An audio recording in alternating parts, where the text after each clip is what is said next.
and get started.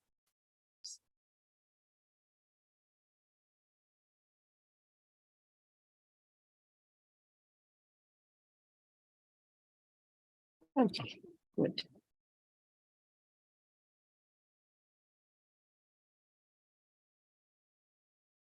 So let's begin by recalling what we did yesterday.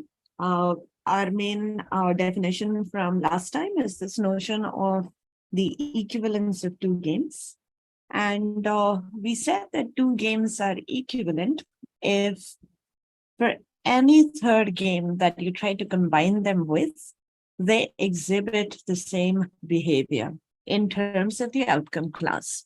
So G and H are effectively the same for us. They're equivalent if for any game J, G plus J and H plus J have the same outcome class, meaning if G plus J is winning for the current player, then so is H plus J and vice versa.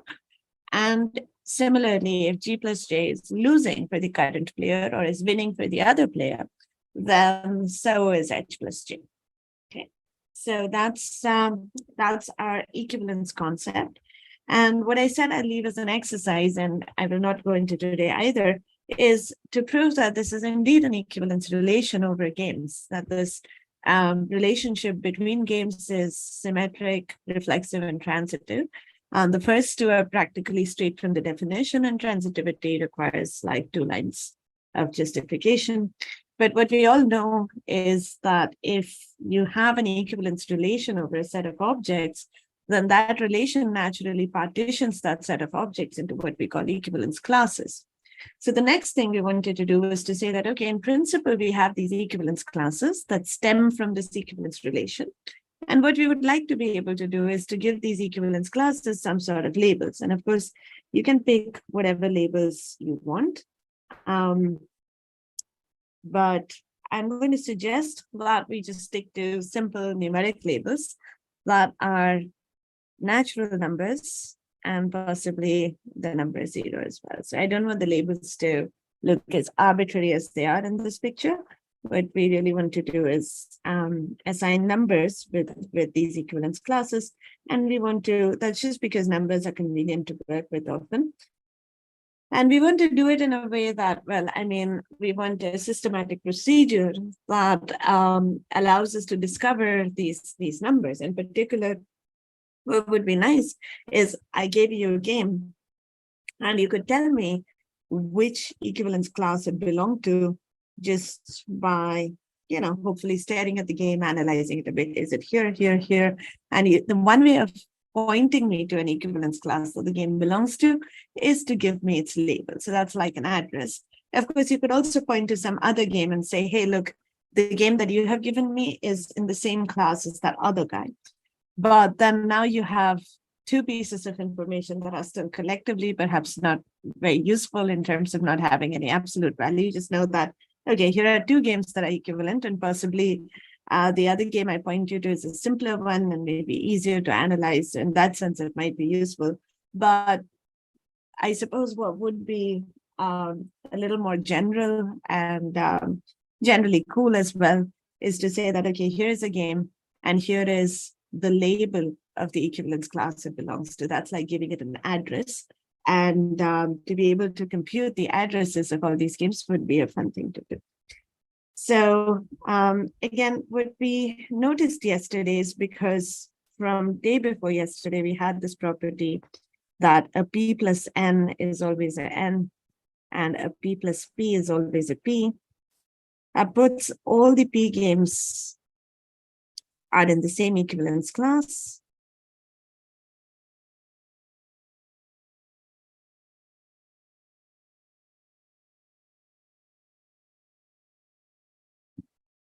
And notice that since we haven't used up any of our labels yet, as a matter of convention,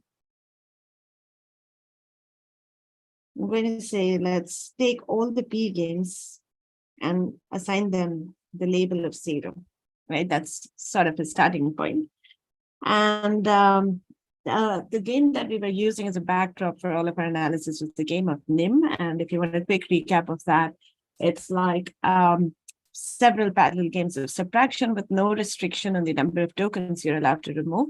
So it's a disjunction of a number of unlimited subtraction games. By unlimited, I just mean you can remove how many ever tokens you want as long as they're available. So a typical name game instance would look like a bunch of heaps like that. And the player has to pick a heap and remove tokens only from that heap. He can either empty out the heap completely or remove an intermediate number of sticks or stones from that heap, right? So that's the game of NIM.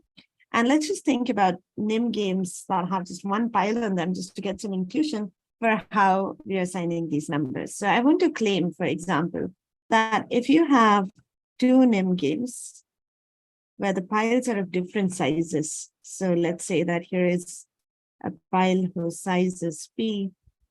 Well, I suppose P might be a little bit confusing because I'm also using it for an outcome class. So let's maybe just use A and B instead. So here's an NIM game that has one pile with A sticks in it, and here's another one which has a single pile with B sticks in it. And I'd like to claim that these games are not equivalent. And I'll wait for 30 seconds here for you to suggest a common game J, which is such that the outcome class of these games are not the same.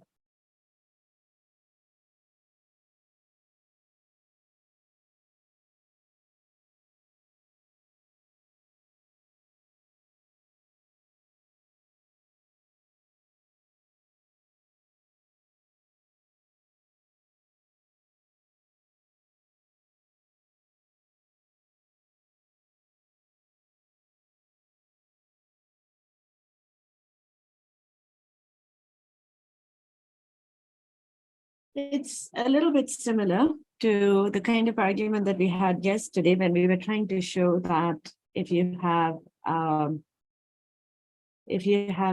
a disjunction of two games that are in the same equivalence class, then that game is, by a mirroring strategy, a win for the other player. So just quickly recall that argument, although, okay, the argument did rely on the algorithm that we had for assigning these labels, which I haven't recapped yet. So maybe we'll come back to it in a minute. But here, this question has no, this is a question that you can think about from first principles, is what I wanted to say. So, all right, let's try. Let's try the game J being a single pile of NIM with A tokens on it. And because the first expression is the outcome class of the disjunction of two identical games, we know by mirroring that this is a P position, right? A P, remember, is an other player win.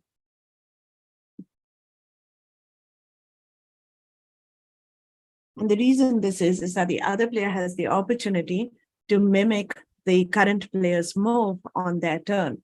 And they can always ensure that the game remains in the state of being two same games.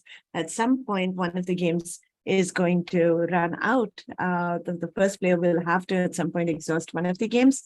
And at that point, when the move is mimicked by the other player, they actually end up winning the combined game. So that's what's going on here. And so we know that's another player win. And notice that in the second game, which is a B plus A, I think I should have mentioned this explicitly, although I hope it's clear from the picture that B is greater than A, right? And I did want to make this claim only for scenarios where A is different from B. So I should have probably clarified all of this up front. So sorry about that. But anyway, so the point is that because A is not equal to B, we know that either A is less than B or A is bigger than B. I'm assuming without loss of generality that A is less than B or B is bigger than A. So because B is strictly larger than A, the first player can now simply choose to shave off whatever number of sticks it takes to make the B game equal to the A game. So let's have the first player get rid of these 3 sticks here.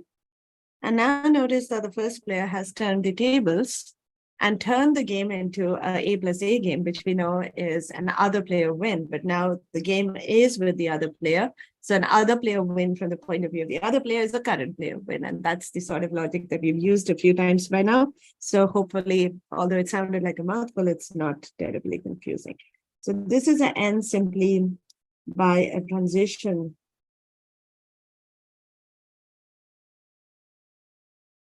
to an A plus A game, right? So all this is to say that if you have NIM files, NIM instances that have single files on them, and the files have different sizes, and it's not a zero game.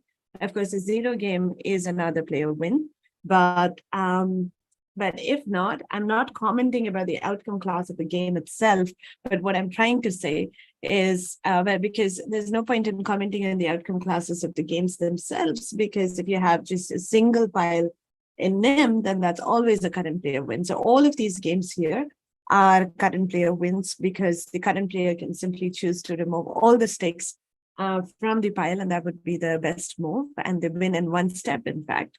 So, however, the point that we are trying to make here is that these games are not equivalent. They're all different with respect to the definition of the equivalence classes that we have, okay? So now you can think of these atomic games in some sense as being leaders of their respective equivalence classes. So if you go back to the picture where we say, okay, this is the set of all possible games. Let's say, well, here are the P games, which are the zero states, the games which have, well, I just called it a zero state, which is a slip. What I wanted to say is that we assign the label 0 to all the P states. So in the game tree, whenever you see a game which has which is a P position, it's an other player win.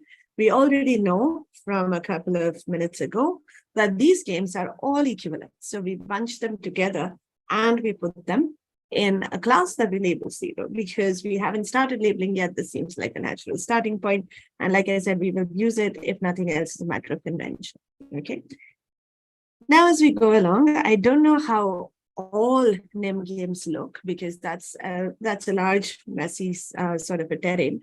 But what I do know is that the NIM game that has a single heap with 1 stick, a single heap with 2 sticks, a single heap with 3 sticks, and so on, these fellows all fall into different equivalence classes. They are not equivalent games.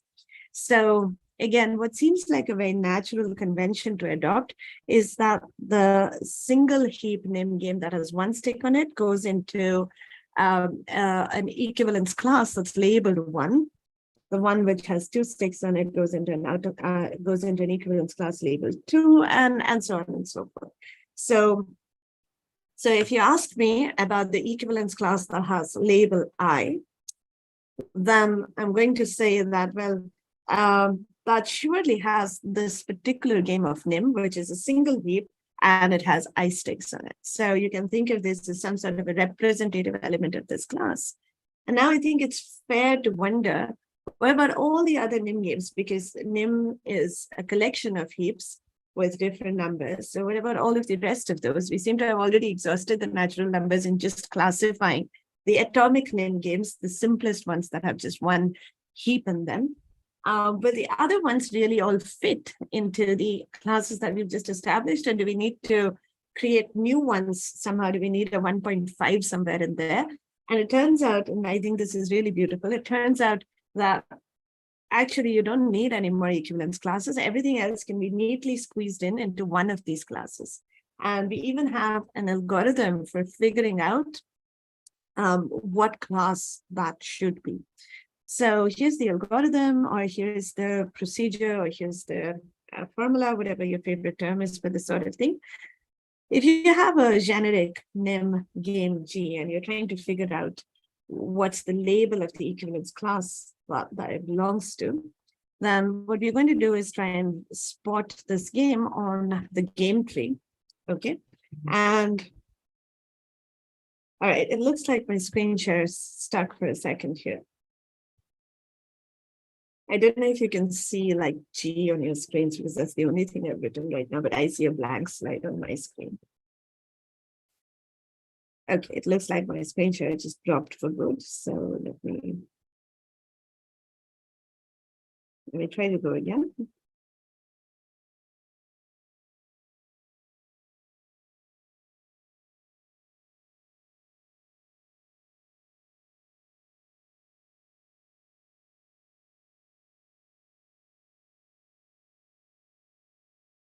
It would appear that my iPad has decided to switch out its Wi-Fi, which is why the screen share dropped. So let me see if I can get it back.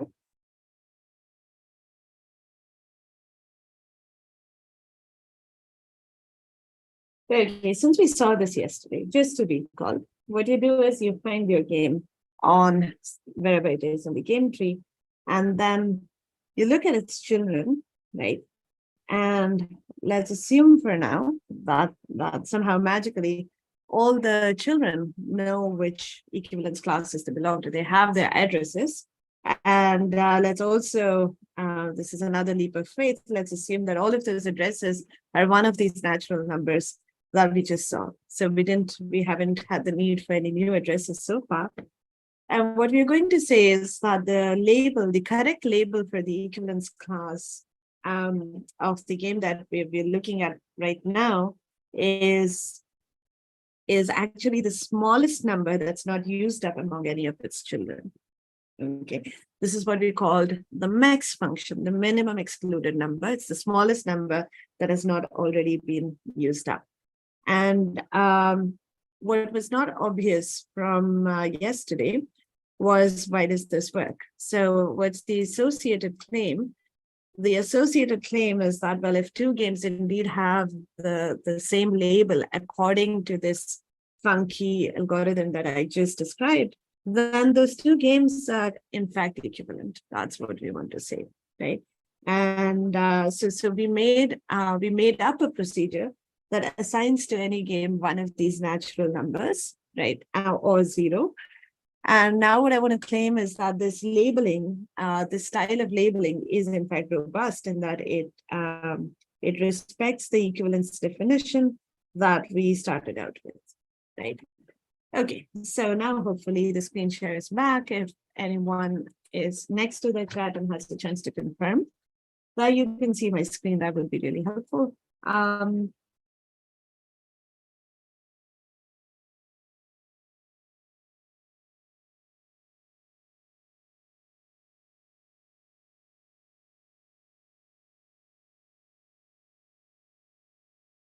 And in the meantime, I'm just going to go rambling about what I just said and I'll repeat it again.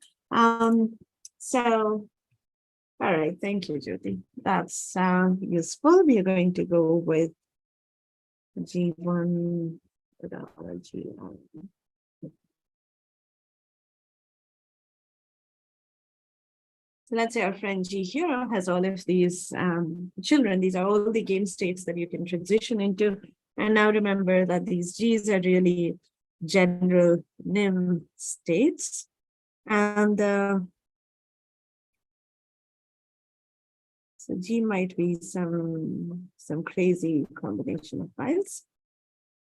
And you have a whole bunch of states that you can transition into, and they all, let's assume that they all have their own numbers, and they all have their own labels, which we will eventually call nimbers, because like I said last time, they're numbers associated with nim, and it seems fun to call them nimbers.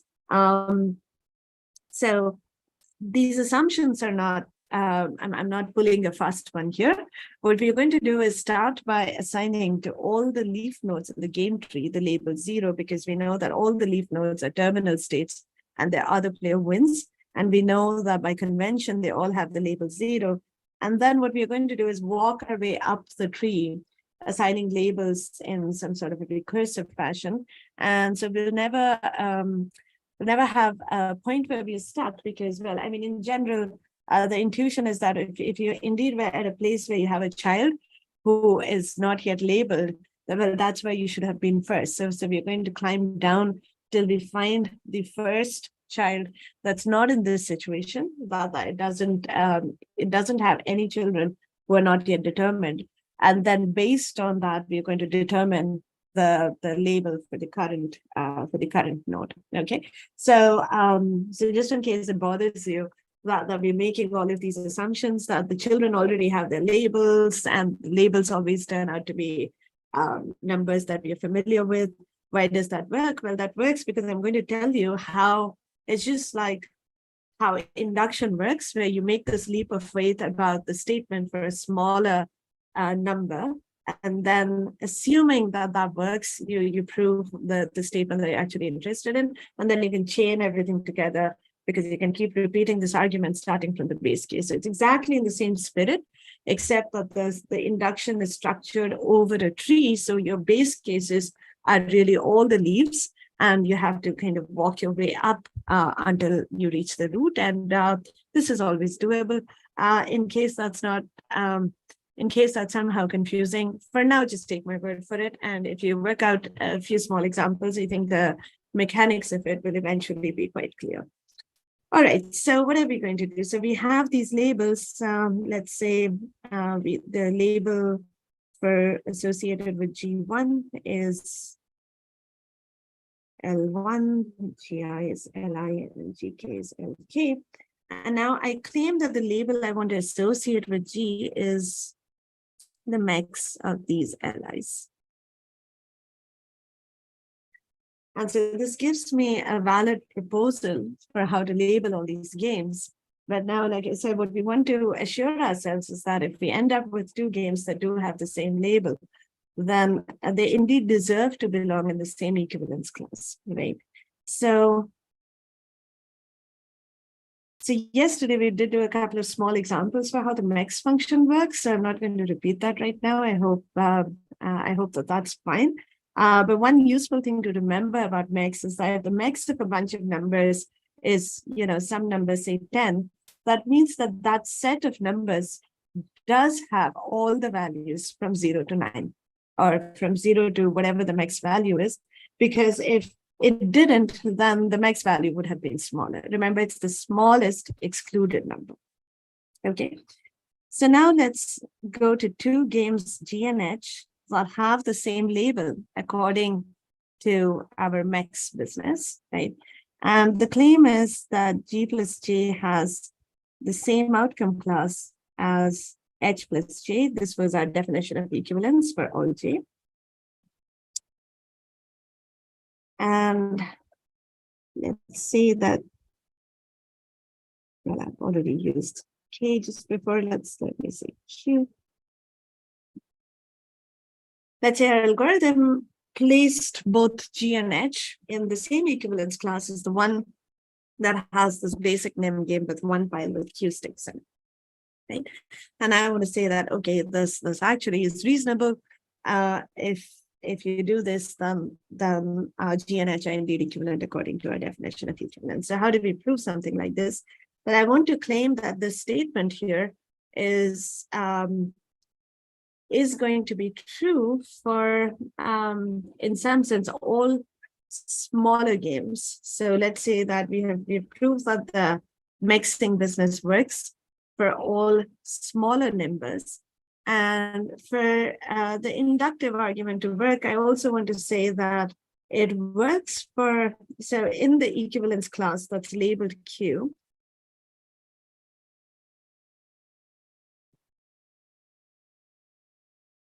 so we start off with 0, 1, ta-da-da, and we've come up to the class labeled Q. And our algorithm here has assigned a whole bunch of games to this dabba here. And I want to say that the algorithm got it right for all games, which are in some sense smaller than G plus J or H plus J, the games that we are currently considering. I'll come back in a moment and make this more explicit. Let's see, let's try to prove what we have on the screen here, and we'll see what we really need. So suppose the outcome classes were not the same. I'm going to try and prove this by contradiction. So suppose one of these classes turned out to be a P, and the other class turned out to be a N. So this is a current player win. And let me switch the color here so it's not confusing. All right, so suppose we have a P and an N, which is to say that in G plus J, the other player has a win, whereas in H plus J, the current player has a win. Okay, if the current player has a win, right, then that means that you're able to make a move in H plus J to either H prime plus J or H plus J prime, one of these things.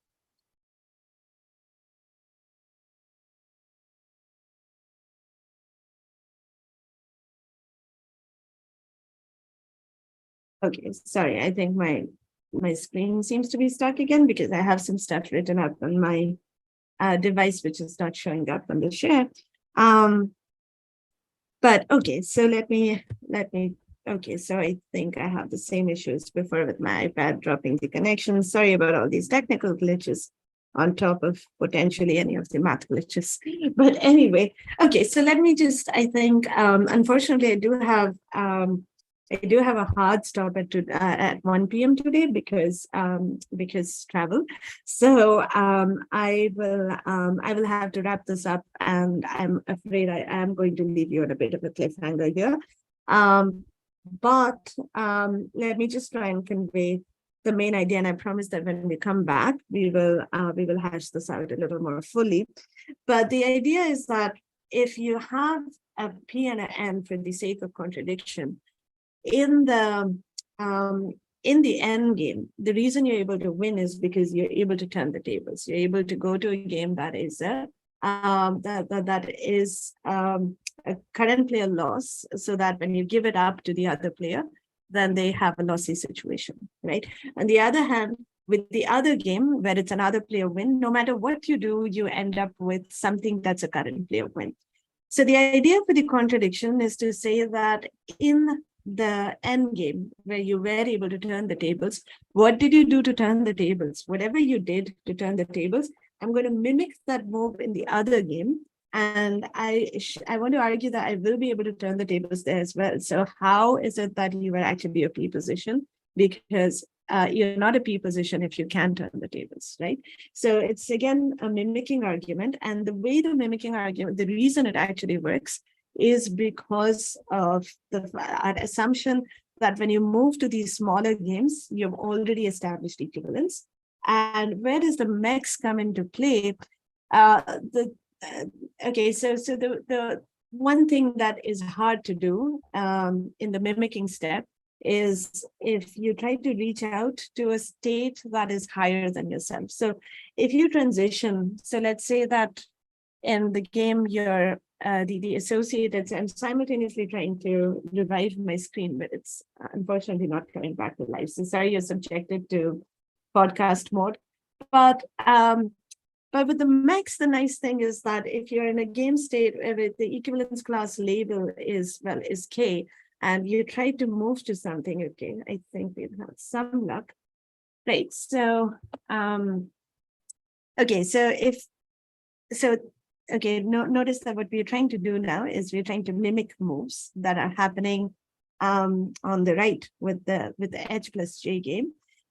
If the player chooses to play in J and transform it, that's a very easy move to mimic because J is sitting right here. It's the exact same game in G plus J as well. So that move can be mimicked straight away. With H, if you shift to a H prime, which happens to be in a smaller equivalence class, then that's easy to mimic too, because of the MEX property, all of those moves. So if H has a label of Q, that means that you did have all of these states from 0 to Q minus 1 among the children, and that's the same for G as well. So so whatever you do in H that involves going to a smaller equivalence class, that's easy to mimic in G as well. So that's again not going to be a problem because that's what the MEX function guarantees you. The only way that the case that is left is what if you transition to a H prime, which is a higher equivalence class. But if it's a higher equivalence class, then notice that in the game H prime, right? So let's say you go from Q to, just for the sake of argument, you go to Q plus 1, right? And if you go to Q plus 1, then the other player can transition it back to Q like we did yesterday, right? Because when you are in the equivalence class Q plus 1, you do have all the children from 0 to Q. And this is true for Q plus anything. As long as you're strictly bigger than Q, the state Q is available to you. So now the other player can transition this back to Q plus J, do like some game H double prime, which is Q, right? H double prime is Q. And so the other player is able to move to something that is lossy, because here you can apply your induction hypothesis between H double prime plus J and G plus J, right? And those games are equivalent because the smaller games in the same equivalence class, and if you apply your induction hypothesis, then you will see that the other player is able to move to a state that is losing for the current player. So it should have been an other player win, and that contradicts your assumption that it's a current player win. And I do realize that this is indeed a bit of a mouthful, but I do believe that the details of this argument can be worked out quite peacefully. The main ideas are to combine the handle that MEX gives you, the availability of all the smaller numbers, plus a carefully set up induction hypothesis that allows you to navigate within the class itself. So MEX helps with the movement across classes, and a carefully set up induction hypothesis will allow you to navigate within the same class. All right. So on that note, I'm going to take a pause here and call it a day with respect to what we did today. Our main goal was to show that the mixing actually gives you appropriate labels that work and are consistent with the definition of equivalence that we began with. And now that we have all these labels, and hopefully you're mostly convinced that mixing works. If not, I'm happy to put up more details in the notes and also pick it up again when we meet next. But once we know that mixing works, and once we are convinced that we now know how to assign labels and that the natural numbers are plenty, that's all that you need to give a label to every game of nim. The next thing we want to talk about is how do you combine these numbers. And the very cool theorem is that if you have two games with numbers A and B, and you take the sum, the disjunctive sum of those two games, then the number of the associated sum is essentially the XOR function applied to the binary representation of A and B. And that's something that I thought was strikingly magical, but it turns out that there is a very neat argument involving parities that actually drives home the correctness of this claim. And that's something that's coming up next. That's something we'll see next time. In the meantime, I think we're going to take a break and resume on Monday or Tuesday next week, whatever is on the schedule once I'm back. And I hope that's enough time for me to catch up on the notes and share those with all of you. And if you have a chance, please do take a look and let me know if you have any feedback or corrections. With that, I will finally stop. Thanks so much. I'm sorry we can't do the after party discussion today, but next time. And keep in touch over other mediums in the meantime.